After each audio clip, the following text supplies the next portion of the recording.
Welcome to the Mapme phone tutorial video. In this video, we'll go over how to navigate Mapme using your phone.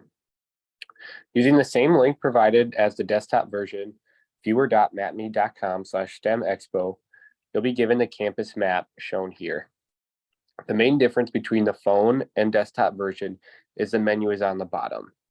Here we can see the same icons, but then the menu on the bottom that shows all of the maps, the announcements icon, and the directory of projects, as well as other icons as well. On the announcements tab, when you click on the announcements, you can click on each of the times and it will show this announcement that was sent out at that specific time. In the directory of projects, the same list is shown where you can then click on one exhibit and it will take you then to that map and the details by clicking that orange button at the bottom of the description. This now shows the lower level since all of Ottensman Hall projects are on the lower level.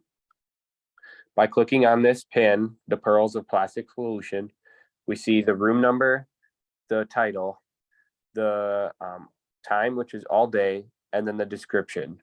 A description will be added to this project sooner to the event. Also on this, there's a button called Feedback.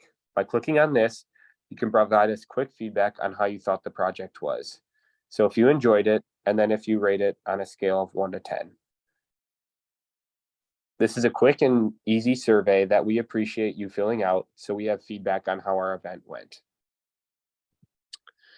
By then scrolling down on this white button, we can move the description out of the way so then we can navigate through the map again, and look at different projects in different buildings.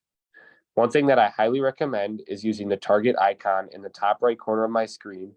When I click on it, it will tell me my current location.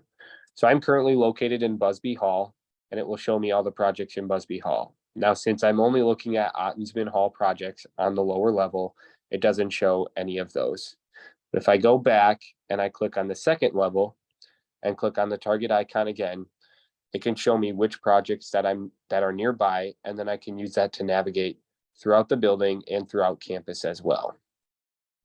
Likewise, clicking on any of these will show similar information with the room, title, time, and description, as well as the feedback form. I can also navigate through different apps at the bottom here by clicking on either campus, lower level, and third level. So going back to the campus map, I see the same route, and then I can use the target icon to find my location and help me navigate through campus by following this orange and blue sidewalk. We can also look at food sale items on here as well. Like on the third level, there are food sale items in Busby and Sesquicentennial Hall. So let me try the third level again. When I navigate to Busby and Sesquicentennial Hall, I see the food sale items here. This shows the food sale items being sold as well as the organizations that are selling them.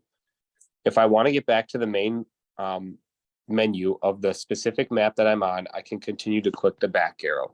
So if I'm on a project, let's say, and I want to get back to see all of the main menu items on the third level, I just click the back arrow on the top left, and that brings me back to the main menu. This is a quick run through of Mapme on the phone. If you have any other questions, feel free to reach out, but make sure you practice using Mapme before you use it the day of the event.